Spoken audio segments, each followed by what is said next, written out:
الحمدللہ رب العالمین والعاقبۃ للمتقین والصلاۃ والسلام علی سید المرسلین محمد وآلہ وصحبہ اجمعین، اما بعد فاعوذ باللہ من الشیطان الرجیم، بسم اللہ الرحمن الرحیم۔ کل نفس ذائقۃ الموت۔ صدق اللہ العظیم۔ ملت اسلامیہ کی مقدس شہزادیوں،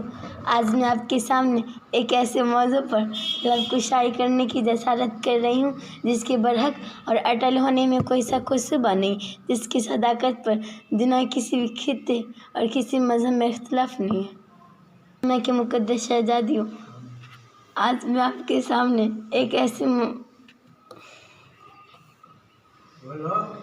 ایسے موضوع پر لب کشائی کرنے کی جسارت کر رہی ہوں جس کے برحق اور اٹل ہونے میں کوئی شک و شبہ نہیں، جس کی صداقت پر دنیا کسی بھی خطے اور کسی مذہب میں اختلاف نہیں ہے، جس کا مشاہدہ ہر انسان اپنے سر کی دونوں آنکھوں سے اپنے محلے اور گلی کوچوں میں کرتا رہتا ہے، جس کا انکار کرنا سورج کی روشنی، چاند کی چاندنی، آسمان کی بلندی، زمین کی پستی، پہاڑ کی سختی، روح کی نرمی، دن کے اجالے اور رات کے اندھیرے کے انکار کرنے کے برابر، جس کے بارے میں ارشاد ربانی ہے، کل نفس ذائقۃ الموت،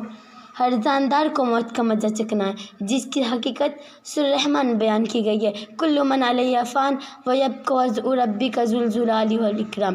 زمین پہ رہنے والی ہر چیز فنا ہو جائے گی، صرف تیری رب کی ذات باقی رہے گی جو بلند شان اور عظمت و عرفت والا ہے۔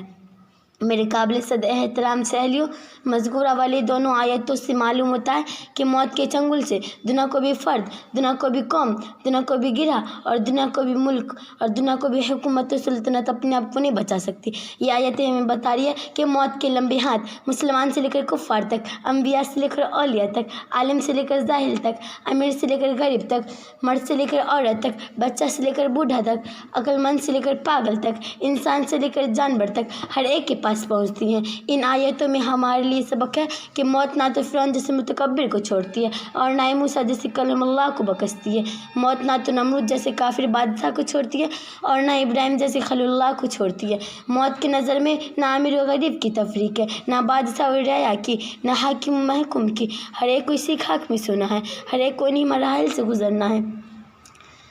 ناموس رسالت کے علم بردار بیٹیوں، اللہ رب العزت کی مقدس کتاب قرآن مجید بابانہ دہل یہ اعلان کر رہی ہے کہ موت کو کسی بھی چیز کے ذریعے ٹالا نہیں جا سکتا۔ فرمان برداری ہے، فَإِذَا جَاءَ أَجَلُهُمْ لَا يَسْتَأْخِرُونَ سَاعَةً وَلَا يَسْتَقْدِمُونَ۔ پس جب ان کا وقت مقرر آ جائے گا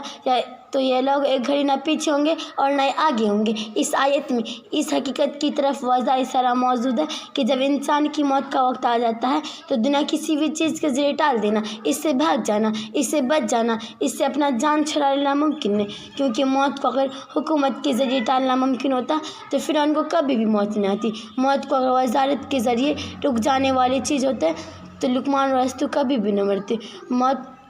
موت کو اگر حکمت و دانائی کے ذریعے ٹالنا ممکن ہوتا تو فرعون کو کبھی بھی موت نہ آتی۔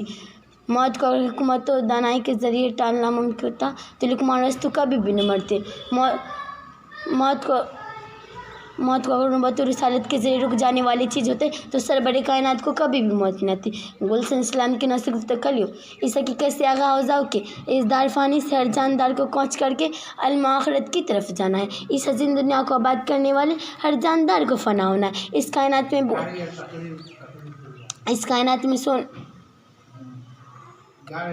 گلشن اسلام کی نسل گفتگو اس حقیقت سے آگاہ ہو جاؤ کہ اس دار فانی سے ہر جاندار کو کوچ کر کے عالم آخرت کی طرف جانا ہے۔ اس حسین دنیا کو آباد کرنے والے ہر جاندار کو فنا ہونا ہے۔ اس کائنات میں بسنے والے ہر جاندار کو موت سے مغوث اور موت کا کڑوا گھونٹ پینا ہے، کیونکہ اللہ تعالیٰ کی ذات کے علاوہ کسی بھی چیز کو بقا اور دوام حاصل نہیں ہے۔ اس بات کو مت بھولو کہ موت بڑی خوفناک چیز ہے، دل دہلا دینے والی ہے، ہوش اڑا دینے والی ہے، اور شان خطا کر دینے والی ہے، لذتیں مٹا دینے والی ہے، چین و سکون ختم کر دینے والی ہے، راحت و آرام رخصت کر دینے والی ہے، شہروں کو ویران اور بستیوں کو اجاڑ دینے والی ہے، محلوں کو تباہ اور برباد کر دینے والی ہے۔ اس حقیقت سے غافل مت رہو کہ موت باپ اور بیٹی میں، ماں اور بیٹی میں، بھائی اور بہن میں، شوہر اور بیوی میں، عاشق اور معشوق میں، استاد اور شاگرد میں، رعایا اور حاکم میں تفریق اور جدائی کر دینے والی ایک برہم چیز ہے۔ اس بات سے اچھی طرح خبردار ہو جاؤ کہ موت کی نظر میں نہ امیر و غریب کی تفریق ہے، نہ بادشاہ و رعایا کی، نہ حاکم و محکوم کی۔ ہر ایک کو اسی خاک میں سونا ہے، ہر ایک کو انہیں مراحل سے گزرنا ہے، ہر ایک پل منازع طاری ہونے والا ہے، ہر ایک کی سانس اکھڑنے والی ہے، ہر ایک کے ہاتھ پاؤں کی طاقت جواب دینے والے ہیں، ہر ایک کے دل کے دھڑکن بند ہونے والے ہیں، ہر ایک کے پاس سے اس کی مال اور اس کی دولت ختم ہونے والے ہیں، ہر ایک وسط و تنہائی کے گھر، سانپ اور بچھو کے گھر، یعنی قبر سے سانپ کا پڑھنے والا ہے۔ ادارہ ہزا کی ہونہار بہنوں، حضرت انس فرماتے ہیں کہ زمین ہر دن اعلان کرتی ہے، اے آدم کی اولاد، تو میرے پیٹ پر چل رہا ہے مگر تیرا ٹھکانہ میرا پیٹ ہے، تو میرے پیٹ پر گناہ کر رہا ہے مگر تجھے میرے پیٹ میں عذاب ہوگا، تو میرے پیٹ پر خوب ہنس رہا ہے مگر تجھے میرے پیٹ میں آ کر اسی طرح رونا ہوگا، تو میرے پیٹ پر خوب خوشیاں منا رہا ہے مگر تجھے میرے پیٹ میں غمگین رہنا ہوگا، تو میرے پیٹ پر شوق سے مال جمع کر رہا ہے مگر تو میرے پیٹ میں ندامت اٹھائے گا، تو میرے پیٹ پر آرام سے حرام کا مال کھا رہا ہے مگر تجھے میرے پیٹ میں کیڑے کھانے ہوں گے، تو میرے پیٹ پر تکبر سے چل رہا ہے مگر تجھے میرے پیٹ میں ذلیل اور رسوا ہوگا، تو میرے پیٹ پر بڑے شعور اور فخری انداز سے چل رہا ہے مگر تجھے میرے پیٹ میں مغموم اور پریشان رہے گا، تو میرے پیٹ پر روشنی میں چل رہا ہے مگر تجھے میرے پیٹ میں اندھیرے میں رہنا ہوگا، تو میرے پیٹ پر مذموم رہتا ہے مگر تجھے میرے پیٹ میں تنہائی میں رہنا ہوگا۔ اسی لیے میرے قابل اکرام ماں اور بہنوں، ابھی بھی ہوش میں آ جا، غفلت کی زندگی سے توبہ کر لو، اللہ کی اجازت سے محبت کر لو، اس فانی زندگی کے جھمیلوں میں پڑھ کر اپنی دامی زندگی کو برباد مت کرو، کیونکہ یہ حسین و رنگین دنیا، یہ عیش و وسعت کے سامان، یہ بارونق بازار، یہ نظر کو خیرہ کرتی ہوئی تہذیب، یہ بھڑکیلے لباس، یہ چمچماتے زیورات، یہ ہنستے اور مسکراتے